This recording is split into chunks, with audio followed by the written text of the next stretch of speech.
ভাই সালাম আলাইকুম। দেখতে পাচ্ছেন আর কি বলবো, চারিদিকে হাজার হাজার মানুষের স্রোত নেমেছে ভাইজানের ভক্তরা। সবাই দেখছে সিরা সিরা রক্ত ভাইজানের ভক্ত, তাই তো?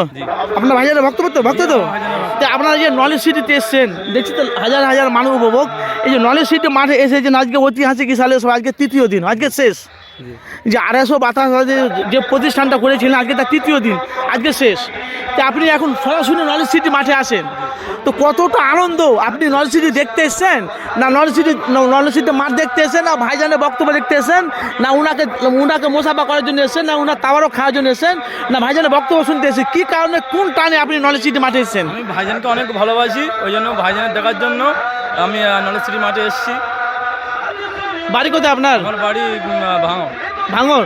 কখন এসেছেন ফুরফুরা শরীফে? আমার এসেছি ওই 11টার সময়। আজকে 9টার সময় খাওয়া দাওয়া হয়নি? খাওয়া দাওয়া করেছি। কোথায় করেছে? নলেজ সিটির মাঠে খাওয়া দাওয়া করেছি। মোসাফা হয়েছে ভাইজানের সাথে? ভাইজানের সাথে মোসাফা হয়েছে। যে নলেজ সিটি একটা কমপ্লিট হয়ে গেছে, ডাক্তার শুরু হয়ে গেছে, মানে রবিবার, মঙ্গলবার, বৃহস্পতিবার ডাক্তার বসে। 20 টাকা ট্রিটমেন্ট, হ্যাঁ 20 টাকা ট্রিটমেন্ট, হ্যাঁ। তো আলহামদুলিল্লাহ গরিব দুঃখী আদিবাসী সমস্ত জিনিস তারা এসে একটা ট্রিটমেন্ট করবে।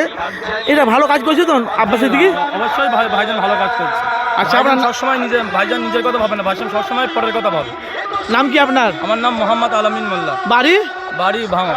আসসালামু আলাইকুম। ওয়ালাইকুম আসসালাম।